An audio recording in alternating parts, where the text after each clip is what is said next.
I know what happened to us is not all right. And the more that we share our story, the more people are going to side with us. But I ask you, how long are you going to be tethered to that feeling? 10 years? 30? Fellow Toastmasters, honored guest, contest chair. Forgiveness is a really difficult thing to do. And I'm not saying that I have it mastered. Gandhi says that weak people cannot forgive, that forgiveness is for the strong. But how do you move from being hurt to being healed? And if you have enough hurts in your life, it's like being tethered to a bunch of kites flying in a storm. Sometimes it's important to look at somebody's life to see how they overcame their problems. Augie, for instance, was just 13 years old when the Nazis came to her village. And the day that she wore the David Star on her chest, people that talked to her yesterday did not talk to her today. And she has this photograph of her dad and her mom, her sister, and her teacher, and they're all smiling and happy. And that's the day her dad died. Soon after that, they were all loaded into a cattle car where they had to travel to their next destination. And there was one small window in the far off area of the car that let in the only air and the only light. Their bodies smashed together tight, and as they went down the rail, their bodies started to slowly bend over. They couldn't stand up. They were in there for 3 days. No water, no food, no bathroom breaks. That was just the first 3 days of 2 years of experience. Augie, her mother, and her sister survived this experience. And I do know that she forgave the Nazis for what they did to her. How do I know that? She lived a very big, bold life.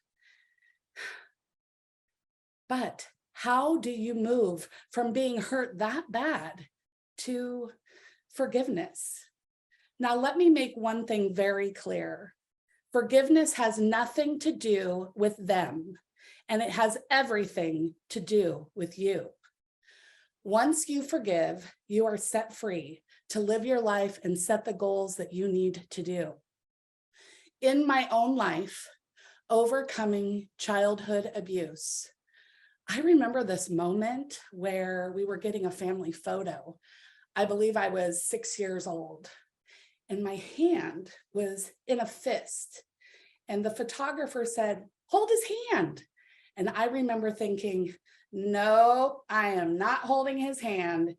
He hurts me. And I still have that photo today.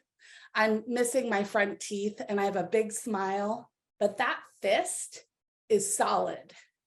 And that feeling got buried inside of me. It wasn't until years later that I was able to heal from this experience. So how do you move from being hurt to being healed? I believe that in order to cut that tether, you need to do 3 things. First of all, just acknowledge that you have been hurt. You can tell a trusted friend, a counselor.